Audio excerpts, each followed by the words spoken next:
सक्सेना जी, धीरज शर्मा जी। मेरे गुरु बड़े भाई महानगर महामंत्री आता है पसीना, सच में वो है 56 इंच का सीना। क्या बात। हमारे यहाँ 1948 में पाकिस्तान ने हमला किया।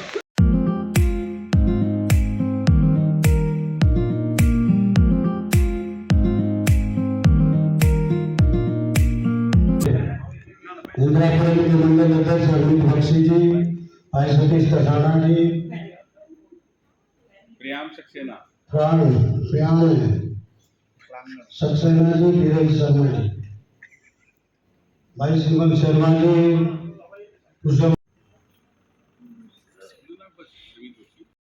मेरे गुरु बड़े भाई महानगर महामंत्री पप्पू भगवान जी। आज आप सबका सबसे पहले आपकी उपस्थिति को नमन करता हूं, शीश झुका के आप सभी को नमस्कार करता हूं। आज हम सभी यहाँ एकत्रित हुए हैं आदरणीय हमारे संस्थापक, जिन्होंने सिर्फ प्रेरणा ही नहीं, हमें एक रास्ता दिखाया, जो ये वटवृक्ष बढ़कर आज इतनी बड़ी एक संगठन का स्वरूप ले लिया है। भाजपा जो विश्व का सबसे बड़ा संगठन है, आज हम इनकी आदरणीय डॉक्टर श्यामा प्रसाद मुखर्जी जी की जन्म जयंती के उपलक्ष्य में विचार गोष्ठी पे यहाँ हम सब आए हैं। लगातार पिछले कुछ दिनों से इनकी पुण्यतिथि से लेके आज तक एक पेड़ मां के नाम का कार्यक्रम भी बड़े स्तर पर हर मंडल में चल रहा है। हमारे मंडल में भी आज 5 कार्यक्रम 6 कार्यक्रम करके आए हैं हम, और आप सभी यहाँ उपस्थित हैं आज इस जन्म जयंती के उपलक्ष्य में। इन महापुरुषों जिन्होंने नींव रखी हमारी इतनी बड़ी पार्टी की, संगठन की, ये सब प्रेरणा स्रोत हैं, और इनसे शिक्षा लेके हम कोशिश करते हैं कि जिस रास्ते पे हम सभी निकले हैं सेवा करने के, जिसमें आदरणीय महामंत्री पप्पू पहलवान जी लगातार हमें रोज कोई ना कोई किसी ना किसी कार्यक्रम में दिखते हैं, ऐसे कि पहलवान जी भी बहुत बड़े प्रेरणा स्रोत है हमारे लिए। तो ऐसे ही हम लगातार कोशिश करते हैं कि कुछ ना कुछ गतिविधि सकारात्मक अपने मंडल में, अपने क्षेत्र में हम करते रहें। ये सब लगातार चलता रहता है, और यही स्वरूप हमें एक आत्म बल प्रदान करता है। इसी तरह की विचार गोष्ठियां, इस तरह के कार्यक्रम, हमें इनके राह पे कैसे चलना है, लगातार हमें महापुरुषों के बारे में बताया जाता है। अभी बहुत बढ़िया जानकारी दी हमारे भाई संजय रावत जी ने, वो पूरा इसके बारे में विवरण उनको पता था। मुझे बहुत कुछ तो नहीं पता, पर मुझे इतना पता है कि ये बहुत कम उम्र में डीन बन चुके थे एक कॉलेज के। ये एक बड़े मंत्री पद पे थे कांग्रेस की सरकार में। जब इन्हें महसूस हुआ कि जो देश में चल रहा है, जिस तरह से बंटवारा हुआ, और बंटवारे के बावजूद जिस तरह से कांग्रेस की सरकार देश को जिस दिशा में ले जा रही थी, तो इनको उस समय जो संचालक थे उनसे बात करके इन्होंने एक निर्णय लिया कि हम एक अलग अपना रास्ता अपनाएंगे, जो एक हिंदुस्तान का रास्ता होगा, हिंदुत्व का रास्ता होगा। अपने राष्ट्र को, अपने धर्म को कैसे मजबूत करना है, उस रास्ते पे चलेंगे। और जो कि एक कठिन रास्ता था, क्योंकि एक मंत्री पद मिलना आप सब जानते हैं कितनी बड़ी बात है, और पहली सरकार में आप इतना बड़ा कार्यभार मिला आपको, और उसको आपने तुरंत राष्ट्र की सेवा में भेंट चला दिया और निकल पड़े एक दुर्गम रास्ते पे। जो रास्ता आज फलीभूत होके इतनी बड़ी पार्टी बन गया है, इसमें एक एक कार्यकर्ता की भूमिका है। और मैं आपको आज इस जन्म जयंती के उपलक्ष्य में अपने श्रद्धासुमन अर्पित करता हूं। आप सभी का बहुत बहुत धन्यवाद। धन्यवाद भाई। चली आ रही है शुरुआत से लेकर अब तक। हमारे 1950 से लेके अब तक जो चैन चल के आ रही है, और उसी का हिस्सा मोदी जी हैं। उस रथ के प्रहरी मोदी जी हैं, उस रथ के सारथी मोदी जी हैं। वो किस प्रकार से राष्ट्र को विकसित भारत की तरफ लेकर अग्रसर हैं, वो ये है इस कविता में आपको देखते हैं। एक तो परिचय दे देता हूं मोदी जी का, जो मैंने 4 लाइनें लिखी हैं। एक कोशिश ये करूंगा, आप सब लोग बैठे ही हैं, कविता सुना रहा हूं तो कविता सुनिएगा। एक बार अपने आप को जागृत कर लीजिए, मोबाइल तो घर जाके भी देख लीजिएगा। जोरदार तालियां बजाइए। भारत माता की जय, भारत माता की जय। देखिए कौन है मोदी? ना वो नग है और ना ही कोई नगीना। बड़े साधारण से व्यक्ति है, ना वो नग है और ना ही कोई नगीना। कीमत क्या है उसकी छोड़िए जनाब, कीमत क्या है उसकी छोड़िए जनाब। अनमोल है सुनते ही किससे जो है स्वदेश के हिस्से, सुनते ही किससे जो है स्वदेश के हिस्से। अमित्रों के माथे आ ही जाता है पसीना, सच में वो है 56 इंच का सीना। क्या बात, 56 इंच के सीने को आपने बराबर पुनः तीसरी बार प्रधानमंत्री पद उनको दिलवाकर यह सिद्ध कर दिया है कि आप 100% मोदी जी के साथ समर्थन में खड़े हैं। अब मोदी जी को डिफाइन किया है इस कविता में, कौन है मोदी? एक छोटी सी चाय की दुकान से उनकी शुरुआत और भारत के सर्वोच्च पद पर उनका आसीन होना इस कविता में मिलेगा। किसी की चाय की दुकान है मोदी, किसी की चाय की दुकान है मोदी। सपनों की ऊंची उड़ान है मोदी, सनातन की सोच है मोदी, सनातन की सोच है मोदी और राम जी की खोज है मोदी। क्यों जीतता है हर बार मोदी, क्यों जीतता है हर बार मोदी। जन जन का परिवार है मोदी और एक संकल्प है मोदी, एक संकल्प है मोदी। वर्षों का संन्यास है मोदी, एक अनायास है मोदी। आशा पूर्ण होने का विश्वास है मोदी। और क्या है मोदी? संस्कृति का एक शिल्प है मोदी, संस्कृति का एक शिल्प है मोदी। एक ही विकल्प है मोदी, नए भारत की रफ्तार है मोदी और विकसित भारत का आधार है मोदी। मां भारती का तिलक है मोदी, एक सच्चे सपूत की झलक है मोदी और दुश्मनों को भेदती गोली है मोदी, दुश्मनों को भेदती गोली है मोदी। अपनों की मीठी बोली है मोदी और एक तपस्या है मोदी। देशद्रोही के लिए एक समस्या है मोदी और श्यामा अटल जी का बल है मोदी, श्यामा अटल जी का बल है मोदी। इसीलिए तो सबसे प्रबल है मोदी और विकास की लड़ाई का रन है मोदी, विकास की लड़ाई का रन है मोदी। चौखट बनता तोरण है मोदी, गारंटी पूरी होने की गारंटी है मोदी। जो मिलती नहीं वो वारंटी है मोदी। वाह वाह। तो आपको एक ऐसा नेता मोदी जी के रूप में मिला है कि वो 24 घंटे भी काम कर सकते हैं। एक बार शिव कुमार शर्मा जी, भूषण लाल जी, श्याम शर्मा जी, मैं उनका स्वागत करता हूँ, अभिनंदन करता हूँ। ब्रज बिहार मंडल के मंडल अध्यक्ष भाई सुधीर त्यागी जी, सुशील जी, श्री उमेश सक्सेना जी, श्री जगदीश जी, जगदीश प्रसाद जी, वीरेंद्र राय यादव जी, प्रकाश सिंह जी, स्वाति चौरसिया जी, अनिल कटारिया जी, देवस्ती दत्ता जी, सतीश कसाना जी, नेहा जी, धीरज शर्मा जी, सुषमा गंगवार जी, मीत राय जी, सागर रावत जी, दिनेश जी, गिरीश रावत जी, अनिल पांडे जी, मीना भंडारी बहन जी, पूर्व पार्षद संजय सिंह जी, परवीन वर्मा जी, मैं सभी का स्वागत करता हूँ, अभिनंदन करता हूँ।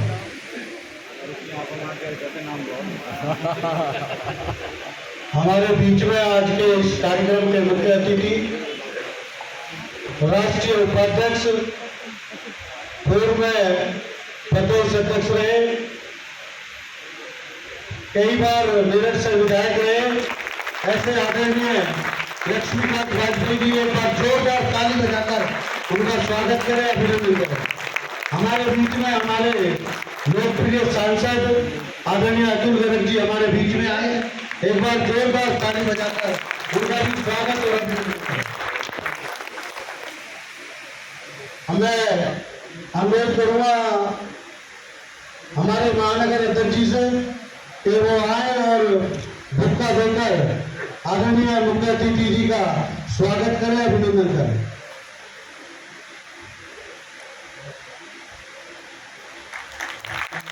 प्रतीक चिटकी आई हुई राजपाल जी, प्रतीक जी आओ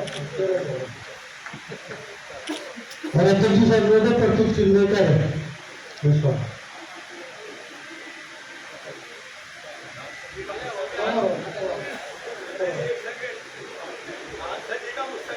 नहीं, मैं अनुरोध करूंगा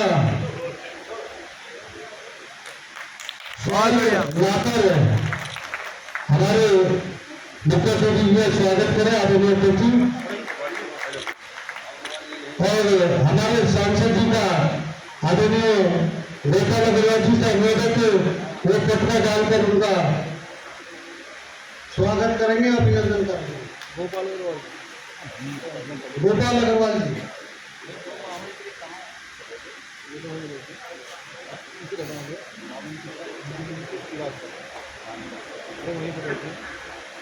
इस कार्यक्रम के मेरे साथ सहयोगी भाई राजू पांचाल जी से अनुरोध के वो प्रतीक चिन्ह देकर उनका स्वागत करें आदरणीय सांसद जी का।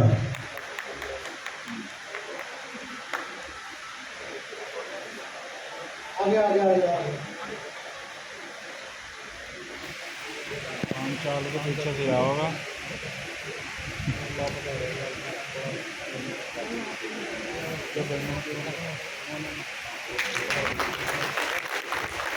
जोरदार ताली बजाकर स्वागत करें, अभिनंदन करें। हमने इस कार्यक्रम में हमारे सांसद आदरणीय अतुल गर्ग जी से अनुरोध करूंगा वो आए और इस विचार गोष्ठी में अपने विचार रखें। आदरणीय अतुल गर्ग जी। डायनेमिक, मशहूर,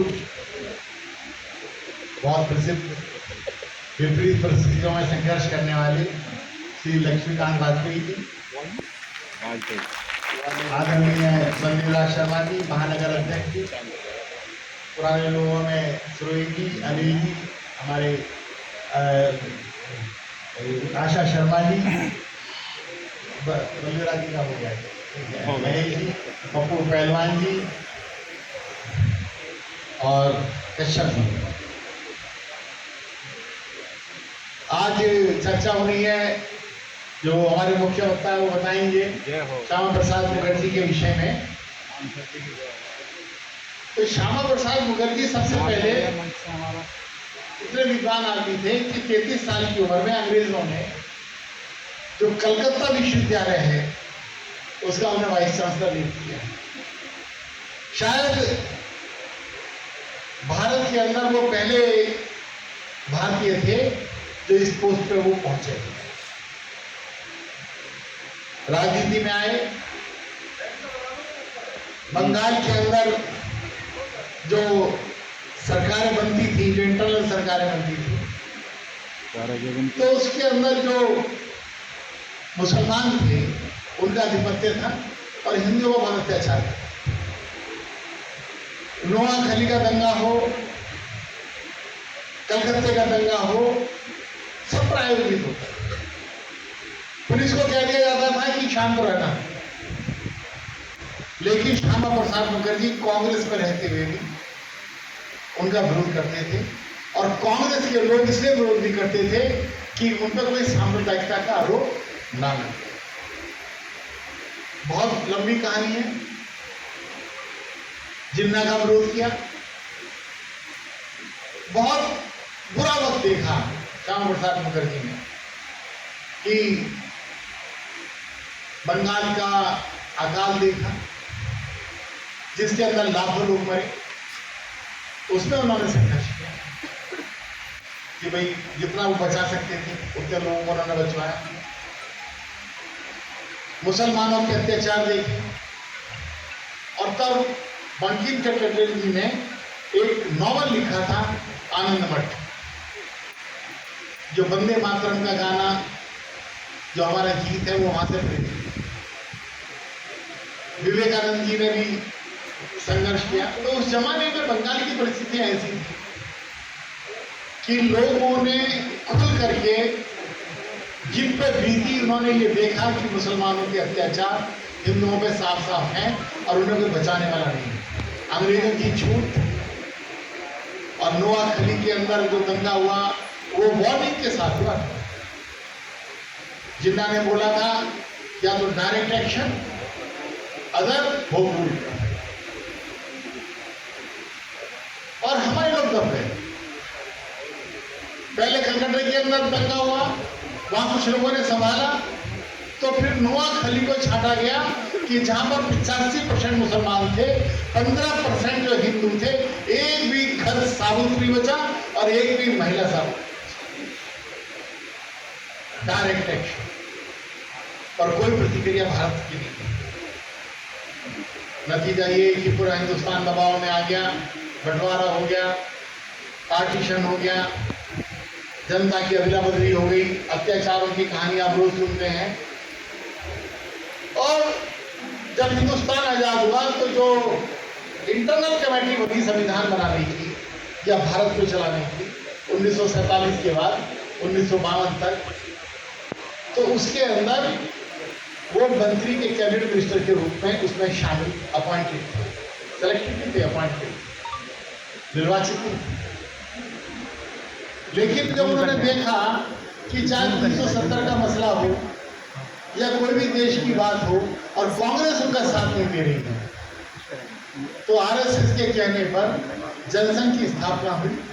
और जनसंघ की स्थापना में अध्यक्ष किसे बनाया जाए, तो तब यह तय हुआ कि श्यामा प्रसाद मुखर्जी से अच्छा कोई नहीं।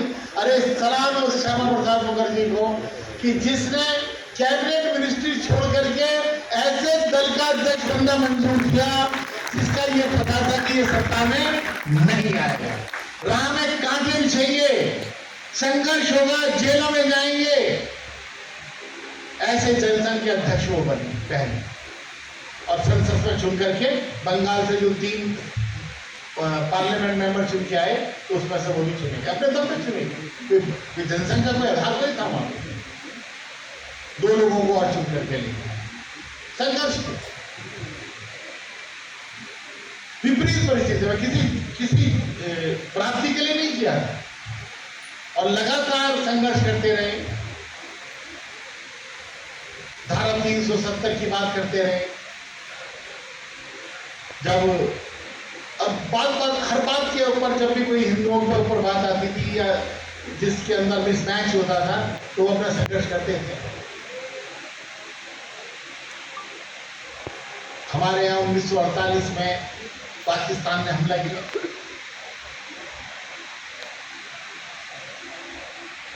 जितने भी 360 या 65 रियासतें थी, 660 उन सबका विलय सरदार पटेल ने किया। और ये तय हुआ क्योंकि नेहरू जी कश्मीर से आते हैं, तो कश्मीर की जिम्मेदारी नेहरू जी को दे दी। नेहरू जी ने कहा यार यहाँ का मामला मैं देखूं, एक ही स्टेट, और उसी में फैसला हुआ। क्यों? क्योंकि भले बनने की इच्छा, महान बनने की इच्छा, शांति दूत बनने की इच्छा। हमारे शेख अब्दुल्ला जो वहां का प्राइम मिनिस्टर था उन दिनों, उसके दबाव में आ गए। हरि सिंह ने जिस कागज पे साइन किए थे वो वही कागज था जिस पे बाकी 660 राजाओं ने साइन किया। वहां पर कोई झगड़ा नहीं। जब एक ही कानून के तहत साइन किए गए थे, तो क्या जरूरत थी कि साइन करने के बाद, विलय करने के बाद दबने की जरूरत क्या? पाकिस्तान ने हमला कर दिया, हमारी फौजों ने वहां जाकर के उनको भगाना शुरू कर दिया। हम लोग जीत रहे थे, आगे बढ़ रहे थे। तो हिंदुस्तान के अंदर नहीं, दुनिया के अंदर ये पहला देश होगा कि जो अपनी जमीन पर कब्जा करने के लिए लड़ रहा है, आगे बढ़ रहा है, उसकी फौजें जीत रही हैं, और वो खुद ही यूएनओ में जाके कह रहा है कि जो मेरे से कमजोर है उससे मुझे बचाओ। इस मानसिकता के साथ ये कांग्रेस और ये नेहरू ये लोग चले। इनके दिमाग में वो स्वाभिमान ही नहीं था देश के प्रति, वो अभिमान ही नहीं था देश के प्रति, अपने लिए वो जोश ही नहीं था। इनके दिमाग में तो हमेशा एक ही बात रहती थी कि कि दुनिया के अंदर हम कैसे महान बने, कैसे हम कनेडी के सामने महान बने, कैसे हम रशिया के सामने महान बने। इन्हें तो नोबेल पुरस्कार जीतना है। यूएनओ में आज तक मामला अटका पड़ा है, आज तक खुद ही जा रहे हैं यूएनओ में, आज तक मामला अटका पड़ा है। उसके बाद में उन्हें खुश करने के लिए तो 370 पाबंदियां लगाई गई थी। उसके काफी समय बाद 370 को भी उनको दे दिया नेहरू जी। और रेडियो AIR पर, ऑल इंडिया रेडियो पे ये घोषणा कर दी गई कि साहब जनरल संसद से फैसला करें। अगर जनरल सेक्शन से फैसला करना है तो फिर हैदराबाद वाले क्यों ना करें, फिर और जगह के फैसले क्यों ना हो। आज तक ये बात गले में अटकी पड़ी है कि नेहरू ने यह घोषणा की पूरी दुनिया के अंदर। इन सब से परेशान होकर के तब हमारे श्यामा प्रसाद मुखर्जी ने जनसंघ का अध्यक्ष बनना स्वीकार किया और संघर्ष में लग गए। और उन्होंने कहा कि भाई ये 2 निशान 2 विधान नहीं चलेंगे। तब पासपोर्ट की जरूरत थी कश्मीर के अंदर। कश्मीर के ऊपर जो प्राइम मिनिस्टर चलता था तो उसमें 2 झंडे होते थे, एक भारत का झंडा होता था और एक कश्मीर का झंडा होता था। 2 संविधान 2 निशान, हे भगवान। दुनिया के कभी किसी देश में आपने देखा है ऐसा? नहीं। ऐसा भारत था हमारा महान, तब हमारा महान भारत है। नहीं चलेगा, तय कर दिया। अटल बिहारी वाजपेयी प्रबंध करो। अटल जी नौजवान थे, मैं जाऊंगा कश्मीर बिना पासपोर्ट, देखता हूं क्या होता है। दिल्ली के अंदर हजारों लोग उन्हें विदा करने के लिए आए, भारत माता की जय नारे लगा के आए। 2 निशान 2 संविधान नहीं चलेंगे, नहीं चलेंगे, कश्मीर हमारा है कि नारे लगे। गाड़ी पहुंच गई। इससे पहले नेहरू जी हमेशा इस तरह के आंदोलनों को रोकने के लिए गिरफ्तारियां करते। एक साजिश के तहत श्यामा प्रसाद मुखर्जी को जाने दिया। जब पुल के पास खड़े हुए श्यामा प्रसाद मुखर्जी तो उन्होंने एक वाक्य बोला, अटल बिहारी वाजपेयी जाओ पूरे देश को बता दो कि अब पासपोर्ट की जरूरत नहीं है। श्यामा प्रसाद मुखर्जी अब कश्मीर बिना पासपोर्ट के जा रहा है। चले लौट के नहीं आए, लौट के नहीं आए। जेल के अंदर 23 जून को उनकी मृत्यु हुई।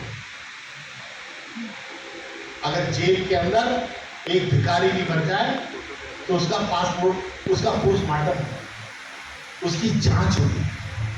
श्यामा प्रसाद मुखर्जी की जांच नहीं। क्या हुआ किसी को नहीं। 1962 के अंदर हमारे हथियार ना होने की वजह से हमारे नौजवानों को सरहद पर भेज दिया गया बिना कपड़ों के। कोई गर्म कपड़ा नहीं, पैरों में जुर्राबे नहीं, जूते नहीं, जैकेट नहीं, दुडली राइफल या 303 राइफल देकर के भेज दिया। गाजर मूली की तरह हमारे 20, 25, 26, 27, 28 साल के नौजवान गाजर मूली की तरह काट दिए। गाजियाबाद के अंदर से भी ट्रेनें आती थी, किसी का हाथ कटा हुआ है, किसी का पैर कटा हुआ है, खाने के लिए भी पूरा प्रबंध नहीं था। क्यों? क्योंकि जनरल जो था, जो जनरल कौल था, वो नेहरू जी का रिश्तेदार था। ऐसे देश चलाया आपका, ऐसा देश चलाया आप। लेकिन अब क्या कारण है कि ये सब मानसिकता का है। मानसिकता में चाहे गांधी रहे हो, चाहे नेहरू रहे हो, थोड़ा बहुत मुकाबला करा तो शास्त्री ने करा, फिर इंदिरा जी आ गई। अरे जो हौसला होता है वो सीने में होता है। हमारे यहाँ अटल बिहारी वाजपेयी आए, 21 दलों की सरकार थी, बहुमत नहीं था, थोड़ी में हाथ डाल के काम चलाते थे, बैलेंस बना के चलाते थे। पर भारतीय जनता पार्टी का सपूत था, भारत माता का लाल था, हमारे श्यामा प्रसाद मुखर्जी का शिष्य था और उसने जाके 3 महीने के अंदर अंदर एटम बम का विस्फोट करके दिखाया। बहुत बढ़िया, बहुत ये होता है कि हमारी सरकार रहे या जाए, अगर हमें 3 दिन का भी मौका मिलेगा तो हम बता देंगे कि भारत माता की जय का नारा लगा के दिखा देंगे और वंदे मातरम का नारा लगा के दिखा देंगे। ये दिखाया और उसका नतीजा देखिए कि ज्यादा दिन सरकार नहीं चली। हमारे लोगों को शायद अच्छे लोग पसंद है, कम है, जात बरादरी ज्यादा पसंद है, सरकार चली। 15 साल भ्रष्टाचार चलता रहा, खुलेआम घोटाले चलते रहे, तब जाकर के बड़ी मुश्किल से परेशान होकर के एक रोज सूरज निकला, कमल खिला और नरेंद्र मोदी प्रधानमंत्री के रूप में लाल आया और आते के साथ ही क्या किया?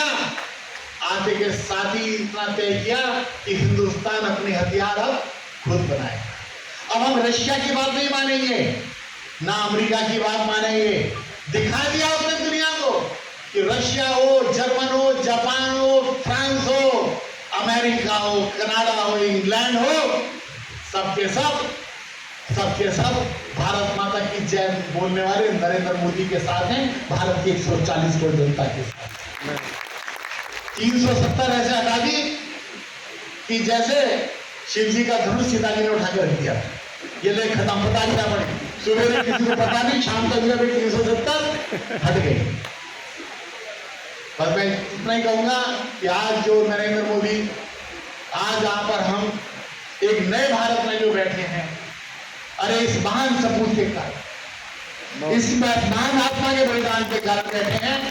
मैं तो ये भी कहूंगा कि जब भी कोई राजनीतिक सभा हो, बिना श्यामा प्रसाद मुखर्जी, बिना दीनदयाल उपाध्याय और बिना अटल बिहारी वाजपेयी की जय के होना ही नहीं चाहिए। फिर से बोलेंगे एक बार, श्यामा प्रसाद मुखर्जी जिंदाबाद, पंडित दीनदयाल उपाध्याय, अटल बिहारी वाजपेयी, नरेंद्र मोदी जिंदाबाद। जोरदार ताली बजाकर उठा।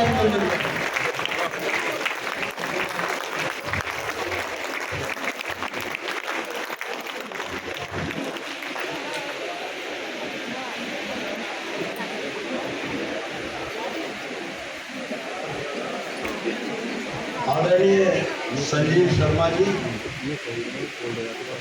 महानगर अध्यक्ष, मंच पर उपस्थित नवनिर्वाचित सांसद आदरणीय श्री अतुल गर्ग जी, आदरणीय श्री कृष्णवीर सिंह जी सिरोही पूर्व विधायक, आदरणीय श्री सुरेश कश्यप जी पूर्व MLC, श्री महेश जी पूर्व जिला अध्यक्ष, अनिल स्वामी, श्री गोपाल अग्रवाल जी महानगर मंत्री और श्री पप्पू पहलवान जी महानगर महामंत्री और कार्यक्रम संयोजक, राजू पांचाल कार्यक्रम से संयोजक, SNJ प्रोजेक्ट में मुझे जो मंच पर मातृ शक्ति के प्रतीक के रूप में उपस्थित बहन आशा शर्मा जी पूर्व मेयर, मेरे से भी बहुत अधिक वरिष्ठ नेता पहले बताना चाहिए ना, उपस्थित आदरणीय श्री बलदेवराज शर्मा, श्री राजेश्वर प्रसाद जी मंडे को, हाँ मंडे को ले आना, नहीं तो मैं देखता हूँ और मेरे सामने बैठे हुए, और कुछ ही दिन बाद कश्मीर की जेल से उनका शव बाहर आया। लेकिन जिस काम के लिए गए थे उस काम की नींव उसी दिन पड़ गई थी और प्रत्येक हिंदुस्तानी के मन में यह संकल्प हो गया था कि अब इस देश में एक देश लेकिन 2 विधान, 2 प्रधान, 2 नहीं चलेंगे, 2 निशान। और धीरे धीरे वो परिस्थिति निर्माण हुई कि कश्मीर में एक ही झंडा भारत का, कश्मीर में आंशिक कानून भारत का और कश्मीर के मुख्यमंत्री कहलाने लगा, प्रधानमंत्री नहीं कहलाता था। ये डॉक्टर श्यामा प्रसाद मुखर्जी के बलिदान के कारण संभव हो पाया।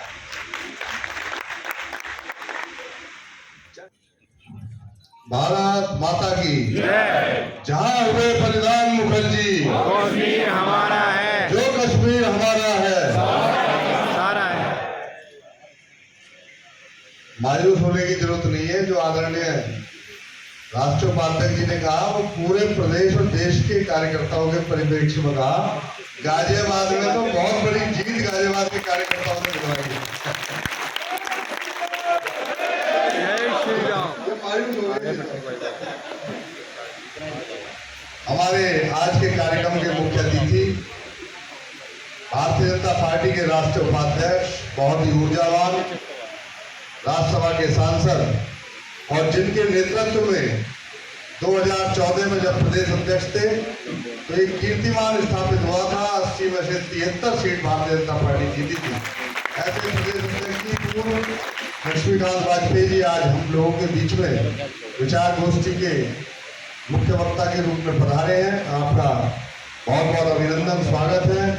मंच पर उपस्थित समस्त अतिथियों का स्वागत करते हुए हमारे बीच में बहुत सारे वरिष्ठ कार्यकर्ता भी नीचे बैठे हैं। डॉक्टर वीरेश्वर जी हैं, कामेश्वर जी हैं, सुभाष जी हैं, अमरदत्त जी हैं, बहुत सारे लोग हैं। रीना भाटी जी हैं, पूर्व चेयरमैन, उदिता जी हैं। मैं सबका और सभी कार्यकर्ता बंधु जो लगभग 5 बजे आ गए थे, जो उन्होंने सब वक्ताओं के विचारों को सुना, मैं आप सबका आभार व्यक्त करते हुए, क्योंकि कल शहर विधानसभा का मतदाता आभार कार्यक्रम हुआ था। आज गोष्ठी है, 8 तारीख को मुरादनगर विधानसभा की गोष्ठी है, विधानसभा का मतदाता सम्मेलन है, 13 तारीख का साहिबाग का है। लगातार कार्यक्रम चलते रहते हैं। ऐसे में आप समय निकालकर यहाँ सब आए हैं। श्यामा प्रसाद मुखर्जी की बलिदान दिवस से लेकर जयंती तक हम सब लोगों ने जो हम लोग सुने, जो बड़े लोग हैं, श्यामा प्रसाद मुखर्जी, दीनदयाल उपाध्याय जी, बलदेवराज जी हमें कई बार अपने किस्से सुनाते हैं कि दीनदयाल जी आते थे कार्यालय पर, खुद ही अपना सुई धागा रखते थे और अपना कुर्ता खुद ही सिल लेते थे। ऐसी बहुत सारी चीजें हैं जो उनके साधारण व्यक्तित्व को बताते हैं। उन्हीं से हमें प्रेरणा लेते हुए कि हम लोग लगातार जो हमारा विजय रथ है इसको रखें, इसको लगातार चालू रखें और आगे आने वाले समय में हम सब लोग मजबूती के साथ पार्टी की जो विचारधारा है, जो आदरणीय श्यामा प्रसाद मुखर्जी जी ने चलाई थी, उस विचारधारा को आगे रखें। आप सबका बहुत बहुत आभार, बहुत बहुत धन्यवाद। जय श्री राम। हो गया खत्म, हम सब निकलने भाई, देख ही सकते हो भीड़ बहुत ज़्यादा है। तो भैया सब फोटो सेशन हो रहा है, आप देख सकते हो। आप सही भैया अपनी तसल्ली के लिए फोटो तो कराएंगे। अरे चलना है, देख हो मैम हमारे ब्लॉग में आज चमकने वाली है।